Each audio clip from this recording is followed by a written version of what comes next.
तो डॉक्टर इब्राहिम यहाँ मौजूद हैं, चाइल्ड स्पेशलिस्ट हैं माशाल्लाह। ख़ास आपका बच्चों के साथ बड़ा इंटरेक्शन रहता है। बीमारी से हट के एक्सीडेंट्स, और एक्सीडेंट्स वो जिसमें किसी और की गलती हो, कितना फ्रीक्वेंट है? ये नेग्लिजेंसी ऐसी होती है कि अनअटेंडेंट बच्चे को जब आप छोड़ते हैं छोटी छोटी चीज़ों के लिए, इवन दो कि एक छोटा सा दराज होता है जो ड्रॉर होता है उसमें भी बच्चे हाथ डाल देते हैं।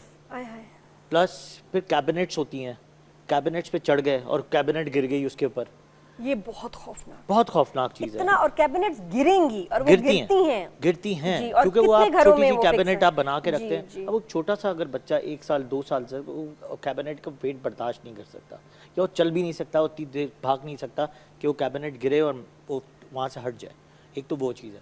दूसरी इंपॉर्टेंट चीज़ ये होती है कि अब दराज में आप खुल के जो है आप सिजर्स, नाइफ्स, ये सारी चीज़ें रख रहे होते हैं।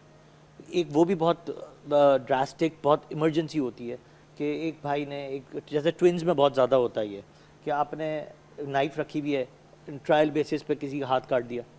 बहुत कॉमनेस्ट प्रॉब्लम, यानी मतलब एक एक्सीडेंट है ये। दूसरा एक्सीडेंट पंखे, जिस तरह लोग गर्मी में पंखे रख रहे होते हैं, पंखे में लोग बच्चे हाथ डाल देते हैं, और कॉमनेस्ट है ना कि एक ऊपर भी चल रहा है एक नीचे भी चल रहा है। में मैं कहती, लोग सोचते हैं चांद पे जाएं, हमारा ये होता है यार उंगली दे दें पंखे में तो क्या मजा आएगा। आज हम आपको वो चीजें बताएंगे जो आपके घर में सबसे ज्यादा खतरनाक हैं, जिसको आप फौरन इस वक्त ठिकाने लगा दें, कुछ करें जो बच्चे के लिए खतरनाक हो सकते हैं। टॉप 5 हम आपको चीजें भी बताएंगे। फोर्थ चीज जो है सबसे नंबर 5 पे थे पंखा, पेडेस्टल फैन जी। दूसरा गर्मियों में हीटर्स, जो बहुत कॉमनेस्ट लोग जो है वो हीटर रख रहे होते हैं और हीटर में बच्चा हाथ डाल देते हैं। सर्दियों में असल में यहाँ सर्दियाँ आती नहीं ना, इसलिए नहीं, लेकिन हम ऑल ओवर द पाकिस्तान बात कर रहे होते हैं क्योंकि ऑल पाकिस्तान में सब देख रहे होते हैं, देहातों में भी देख रहे होते हैं लोग, बहुत दूर दूर से लोग चीज़ें देख रहे होते हैं। सेकंड जो और चीज़ होती हैं वो होती है हीटर का पता है, हीटर से कैसे जलते हैं? हीटर में हाथ डाल देते हैं बच्चे, और हीटर चल रहा है, हीटर में हाथ डाल दिया। दूसरा, हीटर से ही लोग क्या करते हैं, बंद कमरे में जब हीटर चलाते हैं उसकी जो गैस है वो पॉइजनस होती है, उसमें सबसे ज़्यादा डेथ्स होती हैं। फिर उन्हीं सर्दियों में सबसे ज़्यादा गर्म पानी जो बॉईल करके ला रहे होते हैं, जहाँ पर गीजर नहीं होते, केटल गर्म पानी। 60% हमारे हॉस्पिटल्स में, जो बर्न हॉस्पिटल्स में, नवंबर से लेके फरवरी तक पूरे ऑल ओवर पाकिस्तान सबसे ज़्यादा रेशो होता है जो बच्चे जल के आते हैं, बर्न्स, और 3rd डिग्री बर्न्स हुआ होता है क्योंकि वो पतीले से जल जाते हैं और गर्म पानी इनके ऊपर पूरा गिर जाता है। और एक नाना अब्बू की चाय, चाचू की चाय, बिल्कुल, वो तो बहुत कॉमनेस्ट है, कुछ नहीं बिगाड़ सकते उसका, ये बस जी एक्सीडेंट हो गया। These are not accidents, this is negligence. मैं तो कहती हूँ इस पे सजाएं होनी चाहिए। बिल्कुल, ये नेग्लिजेंसी है। अब ये चीज़ें आप थोड़ी सी मिसमैनेज, थोड़ी सी आप वो कर लेना तो ऑटोमेटिकली चीज़ें आपकी क्लियर हो जाती हैं। मतलब बच्चा कुछ नहीं कर सकता बेचारा, वो बोल नहीं सकता, समझा नहीं सकता, मुकाबला नहीं कर सकता, लेकिन आप सारी जिंदगी के लिए उसकी बॉडी पे एक स्कार छोड़ देते हैं। अच्छा, दूसरा आपने एक स्टार्ट में एक बात की, सॉकेट्स।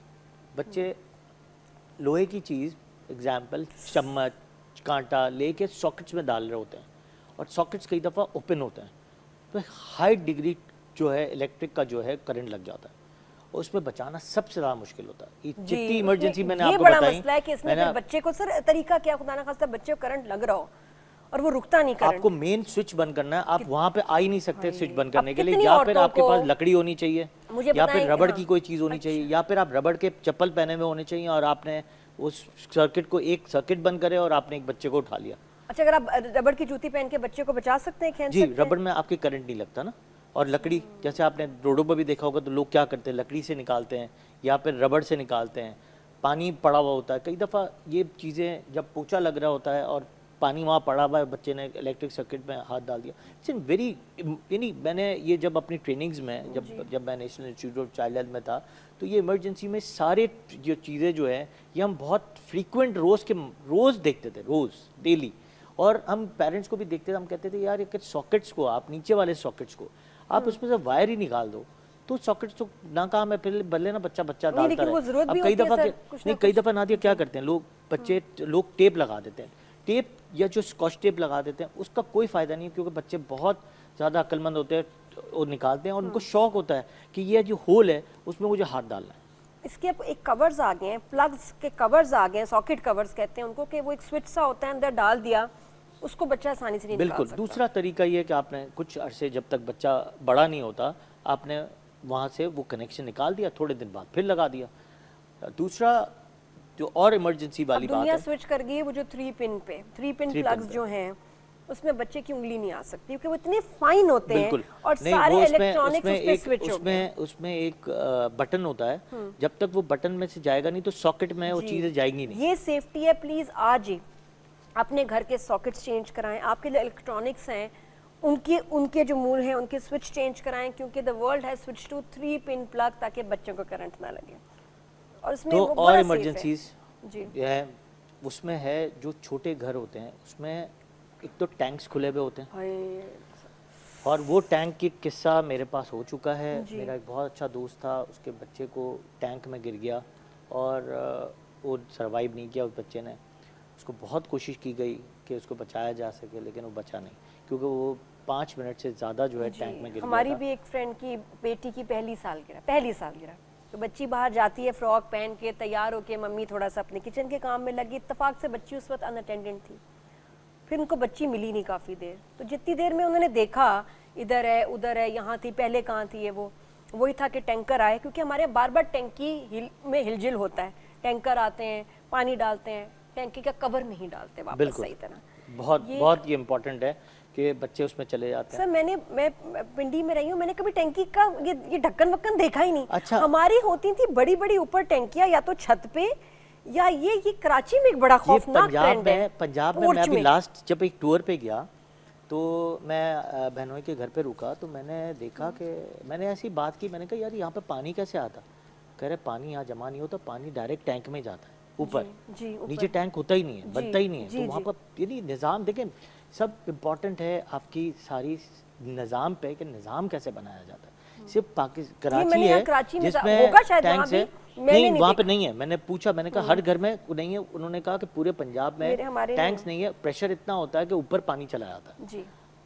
It's very good. अगर कहीं होगा तो इतना कंसील्ड होगा कि हमने कभी ढक्कन नहीं देखे अपने घरों में कि जी वो जी टैंकर का जो टैंक बिल्कुल है उसका ढक्कन है। अच्छा, दूसरी उसी टैंक के साथ ही लगी हुई होती है मशीन, जो पानी खींचने की मशीन होती है, पानी मोटर जो लगा होता है, मोटर कहते हैं, या ऊपर लगाने वाली मशीन होती है, 2 मशीन लगी होती है। उसमें बच्चों को बड़ा शौक होता है हाथ डालने का, और मैंने उसमें हाथ डालते हुए उस उंगलियों को कटते हुए और उसकी रिपेयरिंग को पूरा फॉलो किया है जब मैं ट्रेनिंग पे था। तो इस तरह प्राइवेट हॉस्पिटल में तो नहीं आते, वो हमेशा आपको पता है इमरजेंसी में बड़े हॉस्पिटल में ही लोग बच्चे जाते हैं। मैं अपनी ट्रेनिंग की बात बता रहा हूँ कि हम रोज़मर्रा पे ऐसी इमरजेंसी देखते थे कि बच्चे ने हाथ दे दिया पूरा अपने मशीन में, मोटर में। फिर इसी के साथ एक इमरजेंसी आती है जो कहती हैं कि बच्चा जो है जैसे अभी पोछा लग रहा था जी। तो बहुत मक्खियों वाले सीज़न में कैरोसिन ऑयल लोग घर में बहुत फ्रीक्वेंट रखते हैं जी। और कैरोसिन ऑयल मक्खी मच्छर और उनको मारने के लिए, या डस्ट माइट्स हैं या खटमल है, उनको मारने के लिए कैरोसिन डीजल इस तरह रखते हैं। और वो रखते बड़े मज़े की बात है, वो रखते हैं कोल्ड ड्रिंक की बॉटल्स में या ऐसी वाली बॉटल्स में जिसमें जूसेस की बॉटल्स हो। ये सबसे ज़्यादा हमारे मुल्क में जो है एक बहुत बड़ा फैक्टर है जिसमें हमारे पास इसमें एक इमरजेंसीज आती हैं, एक तो कैरोसिन ऑयल और डीजल। अब बच्चे जाके वो ब्लीच में बाथरूम में गए या कहीं भी पड़ा हो, उसमें वो उनको टेस्ट करने का शौक होता है, कलरफुल बॉटल्स होती हैं। ये किस उम्र के बच्चे होते हैं जो इतने इंक्विजिटिव होते हैं? देखिए जब बच्चा क्रॉल करना सीखता है ना, और जब चलना शुरू होता है तो उसको बड़ा शौक होता है हर जगह हर चीज़ खोलने का। जैसे ड्रॉअर वाली चीज़ है या चाकू वाली चीज़ है या इस्त्री है, इस्त्री के पास जहाँ कोई इस्त्री कर रहा होगा उसके इर्द गिर्द घूम रहा होगा। अच्छा, बेस्ट होता है उसमें माएँ कहती है क्या कर रहे हो, छोड़ दो। अरे वो बच्चा, उसको अगर इतनी समझ होती तो वहाँ जाएगा क्यों? आपकी आवाज़ लगाने से, चीख मारने से, हाय हाय, या बच्चे को मारते भी हैं कुछ पेरेंट्स, ये हल नहीं है। हल नहीं है। हल ये है कि ऐसे हादसे होने नहीं चाहिए, ऐसा हो ही ना, प्रिवेंशन की जाए। और बिल्कुल, और आप यकीन करें इतनी आसान है ना ये चीज़ें, नेग्लिजेंस और लेजीनेस है। बाथरूम में बच्चे जब जाते हैं, चाहे वो भले बड़ा बच्चा भी हो, उनको लॉक करने की आदत बहुत होती है। कई दफ़ा हमारे लॉक फंस जाते हैं। और ये भी एक इमरजेंसी है क्योंकि उसमें से बच्चे को बाहर आप निकाल नहीं सकते। तो ऑलवेज आपके पास एक पीछे से या तो खिड़की ऐसी होनी चाहिए जो खुल सके, या लॉक कोई इस तरह को हो कि बच्चे को आप निकाल सके किसी सूरत में, क्योंकि जब तक वो लॉक वाला नहीं आएगा या लॉक को तोड़ेंगे नहीं, दरवाजे को अच्छा, तोड़ेंगे तोड़े नहीं से जब तक, मारेंगे तो बच्चा पीछे खड़ा है, उसको फिर चोट बिल्कुल, लगेगी। तो ये आपके पास एक ऑल्टरनेटिव रास्ता होना चाहिए, क्योंकि जब तक आपके पास वो रास्ता नहीं होगा तो बच्चे को आप बाहर नहीं निकाल सकते। बिल्कुल, बहुत ऐसी चीज़ें हैं, बहुत सारे, मुझे बस बात करने का ही मकसद ये था कि सिर्फ क्या होता है कि ये सब चीज़ें हमारे सामने है डॉक्टर साहब, लेकिन हम केयरलेस हो जाते हैं, हमें लगता है हमारे बच्चे के साथ कभी नहीं होगा, मेरे साथ कभी नहीं होगा। प्लीज़, ये ओवर कॉन्फिडेंस है, बिल्कुल हो सकता है किसी भी बच्चे के साथ कभी भी कोई हादसा हो सकता है। अल्लाह सबके बच्चों को अपने ज़मान में रखे, आमीन। लेकिन आप एक सिपाही हैं अपने घर में, ये ना समझे बाप का काम है, बाप ये ना समझे माँ का काम है, ये आप सबका काम है। तो अपने घर को आज ही आपने एक्सीडेंट फ्री बनाना है। प्लीज़ एक चेकलिस्ट बनाएं, पूरे घर का एक एक कमरे के कोने का टूर लें, एक आपके हाथ में पेपर पेन होना चाहिए, और अब आपने इसमें लिखना है, अच्छा जी, स्विचेस चेक, डिस्कनेक्ट कराएं, या जिस तरह डॉक्टर साहब ने कहा कवर लगाएं। एक बाथरूम के बच्चे के जूते बाथरूम के बाहर पड़े हों, ठीक है जी, बिल्कुल। किचन में उसका कोई काम नहीं। किचन में अगर बाहर कैबिनेट्स पड़ी है, डाइनिंग में जो कैबिनेट्स पड़ी है, जो फोर्क छुरियाँ, ये अपर वाले ड्रॉ में होनी चाहिए, लोअर वाले ड्रॉ में नहीं होनी चाहिए। जहाँ बच्चे की जितनी हाइट है और उसका जहाँ तक हाथ जा सकता है, उस इतने साइज में, इतनी लेंथ में, उसके साथ कुछ भी उसकी कहते हैं रीच में ना हो। सारी अलमारियों को आपने आज ही कारपेंटर को बुला के, या भाई साहब जो बैठे हैं घर में या बाहर, उनको बुला के कहें स्क्रूज लगाएं, ड्रिल मशीन वाले, वो पतली पतली कीले नहीं, ड्रिल मशीन से 5-6 सुराख करके उसको फिक्स करा दें। और कैबिनेट्स के पीछे एक रॉड आती है जो दीवार के साथ लगा दें कि अटैच हो जाए, आगे की तरफ ना आए। जी, शीशे वगैरह हैं, उसका ख्याल करें, कोने टेबल्स के, उसके साथ सबके साथ अच्छा सस्ते से प्रोटेक्टर्स आते हैं जो बच्चे निकाल लेते हैं, कि नूल निकाल लेता है। और कुछ फर्नीचर और चीज़ें अपने घर से निकाल दें, क्योंकि आपके घर में अब एक बच्चा है जो सबसे ज़्यादा कीमती है। तो ऐसे पुराने फर्नीचर, चीज़ें, pedestal fan, get rid of them. बहुत प्यारे नए पेडेस्टर फैंस आए हैं, प्लास्टिक के, जिसपे जंग नहीं लगेगा, और जितने फाइन उसमें, और फाइन मुझे समझ नहीं आता इन्होंने इतनी मोटी ग्रिलें बनाई क्यों थी। जिन्होंने बनाया है उनको पता नहीं था कि इसमें उंगली जा सकती है, कुछ हाथ जा सकता है। अब देखिए, अब आ गए हैं ना पतले पतली ग्रिल वाले। टेक्नोलॉजी हमारे पास, देखिए टेक्नोलॉजी है, एजुकेशन नहीं है। बिल्कुल, तो कि बस बना तो education ज्यादा बड़ी हवा important आएगी, ग्रिल बड़ी होगी उतनी हवा आएगी, हालांकि छोटी ग्रिल से भी उतनी हवा आती है, कोई ऐसी बात नहीं। तो बहुत शुक्रिया डॉक्टर साहब, इस पे तो सब्जेक्ट पे आप और हम घंटों बात करें। नहीं, बिल्कुल, ये बहुत इंपॉर्टेंट है। देखिए, अगर ये छोटी छोटी चीज़ें अगर आप बचा लें तो अच्छा। लास्ट में आपको एक चीज़ बड़ी इंपॉर्टेंट बताऊं, जो माएँ बच्चों को बेड पे छोड़ के चली जाती हैं दूध पिलाने के बाद, 6 महीने, 8 महीने, 9 महीने, 1 साल के बच्चे को अनअटेंडेड छोड़ गया, उनको वॉमिटिंग होने के चांसेस होते हैं। इसमें 2 इमरजेंसीज होती हैं, एक तो बच्चा बेड से गिरने के चांसेस होते हैं, दूसरी इमरजेंसी की चांसेस ये होते हैं कि बच्चा फीड इनहेल कर लेता है, जिसको कहते हैं सडन इन्फेंट डेथ सिंड्रोम। उस पर एस्पिरेट निमोनिया होता है, उस पर बच्चे को फ़ौरन आपको उल्टा करना होता है, फीड को निकालें और इमरजेंसी में जितनी जल्दी जा सकते हैं जाके सक्शन करवा के दूध और निकलवा लें। नंगे पैर गार्डन में, पोर्च में शदीद कीड़े, मैं आपको बताऊं सबसे बड़ी चीज़ है, आपके बच्चे को जूता पहनने की आदत डालें, और वो शुरू होगा 6 महीने से, ताकि बच्चे को आदत हो। बेड के पास आजकल शदीद मैं देख रही हूँ लोगों के छोटे छोटे कॉकरोच, कीड़े, वो जो कान में जाने वाले कीड़े, गार्डन में बेड पे जी कटवा के आते हैं इतने इस वक्त। क्योंकि घर में आपने लास्ट टाइम फ्यूमिगेशन कब कराई थी, याद करें? जी हाँ, 18 साल तो हो गए होंगे। तो प्लीज़ आज ही फ्यूमिगेशन कराएं, ये मस्ट है, साल में 2-3 दफ़ा फ्यूमिगेशन कराएं ताकि कीड़े वगैरह मर जाएं। क्या धूप लगवाएं, हवा लगाएं फर्नीचर को, कि बच्चा जो है सेफ रहे। छोटी छोटी चीज़ें बहुत महंगी पड़ सकती हैं। बहुत शुक्रिया डॉक्टर साहब।